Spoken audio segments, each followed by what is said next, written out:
আসসালামু আলাইকুম।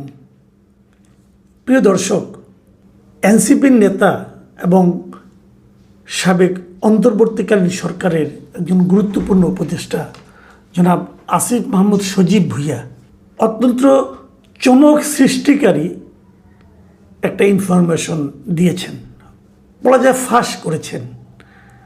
এবং পাশাপাশি বর্তমান যে বিএনপি সরকার, সেই সরকারের ব্যাপারেও একটা মারাত্মক অভিযোগ উত্থাপন করেছেন।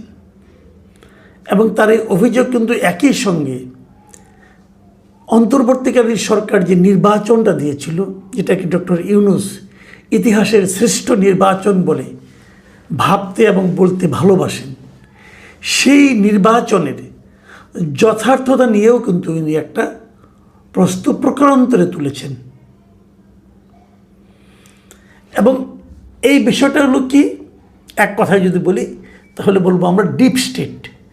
উনি বলেছেন যে এই অন্তর্বর্তীকালীন সরকার, এদের সঙ্গে ডিপ স্টেটের কথা হয়েছিল এবং ডিপ স্টেট অন্তর্বর্তীকালীন সরকারকে প্রস্তাব দিয়েছিলেন যে তারা যেন 2029 সাল পর্যন্ত ক্ষমতায় থাকেন।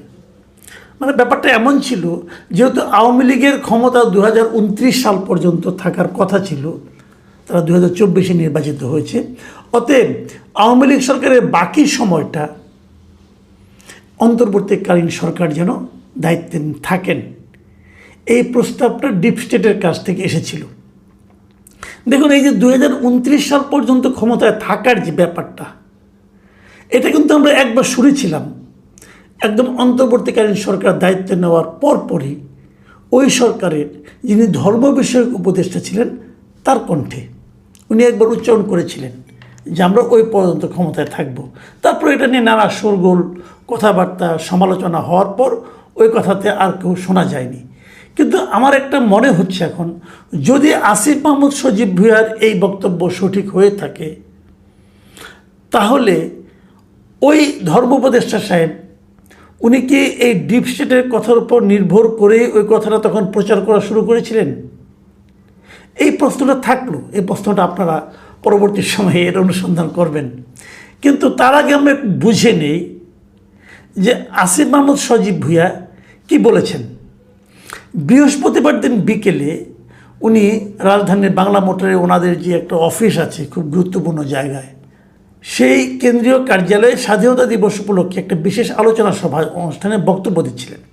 এবং বক্তব্য দিতে যেয়ে তিনি কি বলেছিলেন সেটা আমি আপনাদের হুবহু পড়ে শোনাতে চাই, তাহলে আবার উল্টাপাল্টা হয়ে যাবে, বলবেন যে আমি ওই কথাটা বলিনি, ওটা বলেছি। যে আমি হুবহু বলি, আমি প্রথম আলো পত্রিকা থেকে নিয়েছি।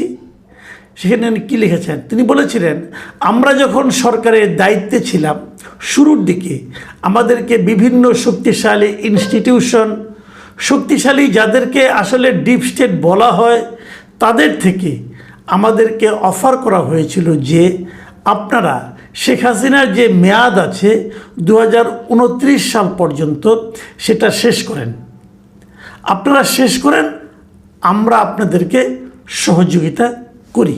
এবং তিনি আরও বলেন, ওনার আরেকটা বাক্য আমি আরেকটা বিষয় কিছু কথা, কয়েকটা বাক্য আমি আপনাদেরকে পড়ে শোনাতে চাই, এটা দরকার।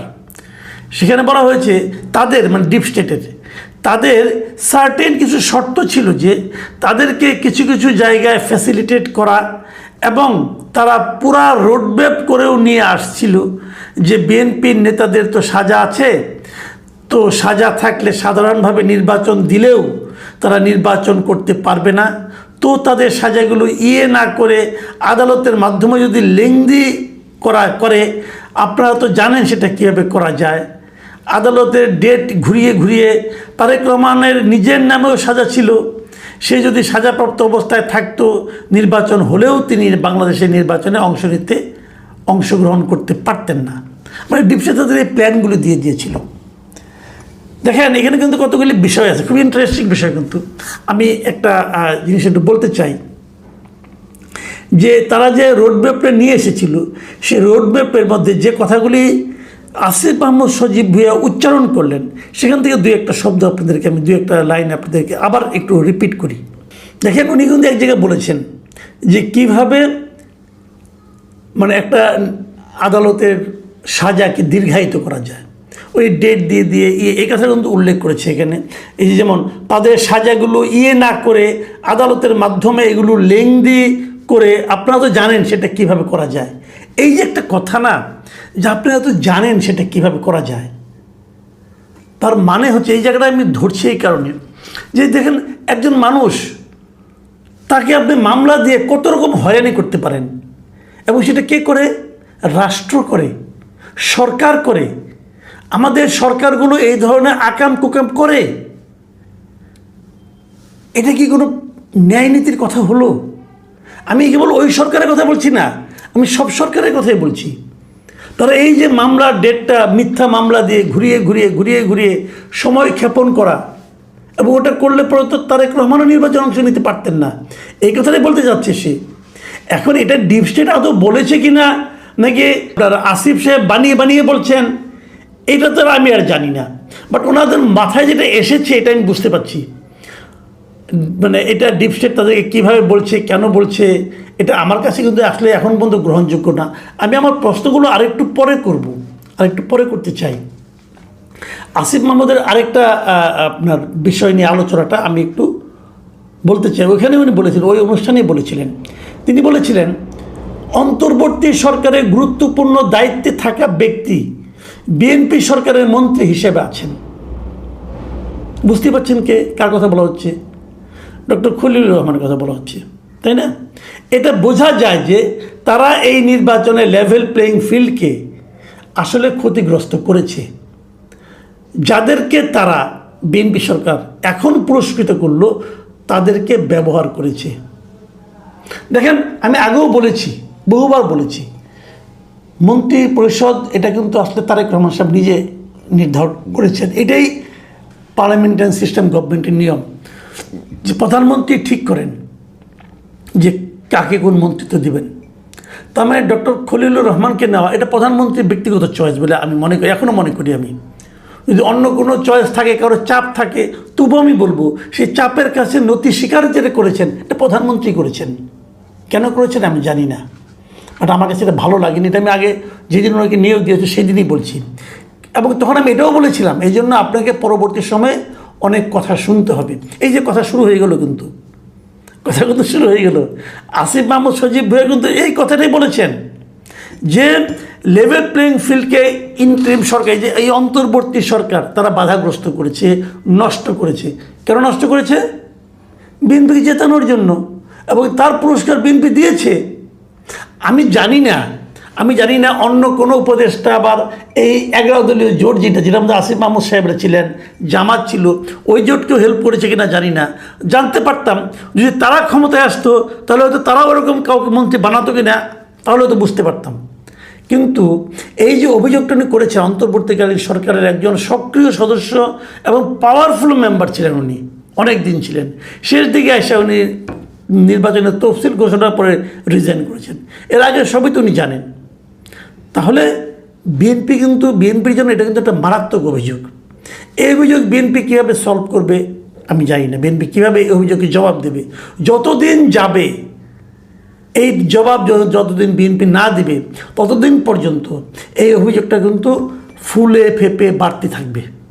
আমি রাজনীতিবিদদের বলি, সরকারকে বলি, দেখেন আপনাদের প্রত্যেকটা কথা নিয়ে মানুষ কথা বলে, মানুষ আলোচনা করে, মানুষ প্রত্যেকটা কথার ব্যাখ্যা জানতে চায়।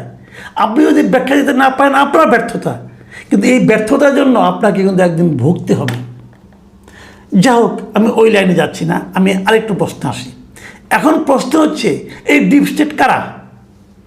This is the burning point. Deep state কারা? তার আগে বরং আপনার সঙ্গে একটা আলাপ করে নিই, আসলে ডিপ স্টেট বিষয়টা কি। আসলে এটা বুঝি ডিপ স্টেট কি। আমি ডিপ স্টেটের একটা মোটামুটি ব্যাখ্যা উইকিপিডিয়া ঘেটে বের করেছি, আপনাদের পড়ে শোনাই। সেটা হচ্ছে, ডিপ স্টেট বলতে রাষ্ট্রের ভেতরে থাকা এমন একটি প্রভাবশালী, অনির্বাচিত এবং গোপন নেটওয়ার্ককে বোঝায়, যারা নির্বাচিত সরকার বা রাজনৈতিক নেতৃত্বের নির্দেশনার বাইরে থেকে নিজস্ব এজেন্ডা অনুযায়ী রাষ্ট্রীয় নীতি নির্ধারণে প্রভাব বিস্তার করে। তাহলে যদি নির্বাচিত নয়, কিন্তু বুঝেন, অনির্বাচিত, মানে যে যে সরকারকে আপনারা দেখেন, আমরা দেখি অন্তর্বর্তীকালীন সরকারও অনির্বাচিত, এটাও ডিপ স্টেটের মাধ্যমে হয়তো আসছে। তো মানলাম ওটা একটা সরকার, দৃশ্যমান সরকার। তো এই দৃশ্যমান সরকারের বাইরে আরেকটা পাওয়ার যা নাকি সরকারকে চালায়, এবং এরা কারা সেটাও আমি যেটা পেয়েছি সেটা আপনার সঙ্গে শেয়ার করি। এরা মূলত সামরিক, গোয়েন্দা সংস্থা, আমলাতন্ত্র বা শক্তিশালী কর্পোরেট চক্রের সমন্বয়ে গঠিত হয়। তাহলে আমরা কয়টা জিনিস পেলাম? একটা হলো সামরিক, একটা গোয়েন্দা সংস্থা, একটা আমলাতন্ত্র, আর একটা হলো শক্তিশালী কর্পোরেট চক্র। মাথায় রাখবেন কিন্তু।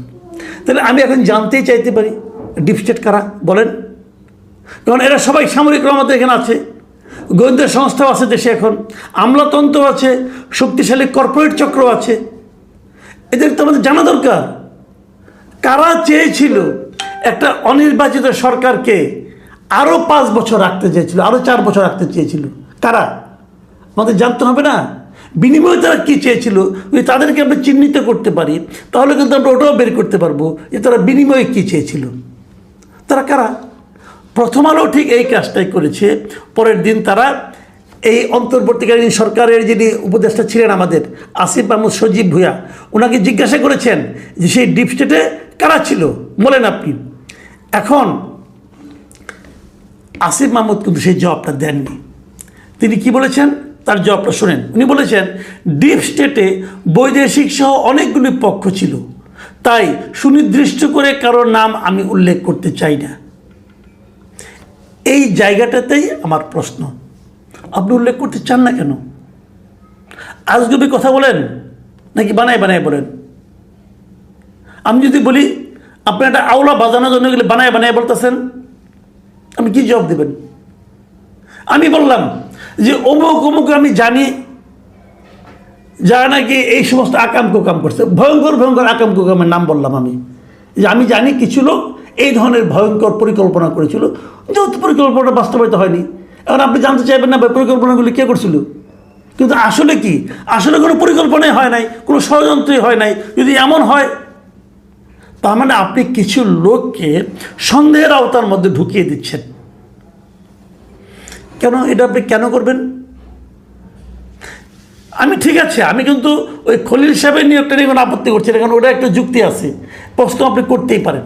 কিন্তু আপনি যে বললেন যে আপনাদেরকে ডিপ স্টেট প্রস্তাব দিয়েছিল, এই ডিপ স্টেটগুলি কারা বলেন না কেন? এই প্রস্তাবটা কি ভালো ছিল? ভালো ছিল না। তাহলে এই মন্দ লোকদের নাম প্রকাশ করতে আপনার সমস্যাটা কি? তাদের আপনি কেন রক্ষা করতে চাচ্ছেন? তাহলে তাদের সঙ্গে আপনার একটা শেয়ার আছে, আপনার একটা লেনদেন হয়ে গেছে। দেখেন আরেক জায়গায় উনি কিন্তু বলেছেন যে তাদের সম্পর্কে, তারা এটা কেন করতে চাইছে, কে করছে, এই সম্পর্কে এই প্রথম আলো তাকে প্রশ্ন করছিল। তোর উত্তর উনি দিয়েছেন কি, যে দেন দরবারের অংশ হিসাবে আমাদের অ্যাপ্রোচ করা হয়েছিল, মানে আমাদের মানে উনি এবং আরও কেউ কেউ, হয়তো অন্য উপদেষ্টাদের সঙ্গেও তারা কথা বলেছিল। তার মানে পুরো গভর্নমেন্টের সঙ্গে না, ওনাদের সঙ্গে শিওর, এবং তাহলে আরও কারোর সঙ্গে, মানে আলাপগুলি আলাদা আলাদাভাবে হয়েছে, কিন্তু আলাপগুলো আলাদা আলাদাভাবে হয়েছে। এবং উনি কি বলছেন যে আমরা গণতন্ত্রের পক্ষে ছিলাম, কাজে নির্বাচনটা আমরা যথাসময়ে দিয়েছি 1.5 বছরের মধ্যে।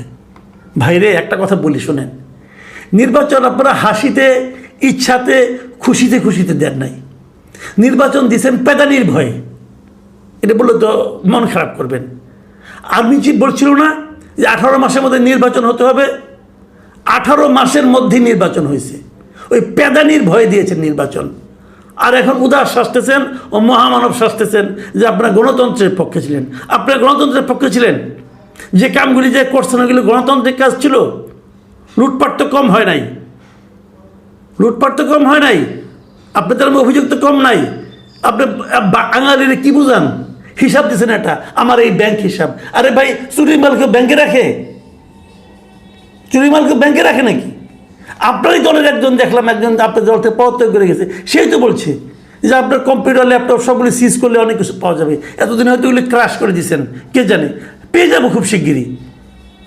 সংসার কেমন করে চালান, কোথার থেকে ইনকাম আসে, টাকা আসে, এগুলি বুঝবো না আমরা? 22,000 টাকা দামে কেটস কিনেন, এগুলি আমরা বুঝবো না? হিসাব সব বেড়ে যাবে, কটা দিন অপেক্ষা করেন না।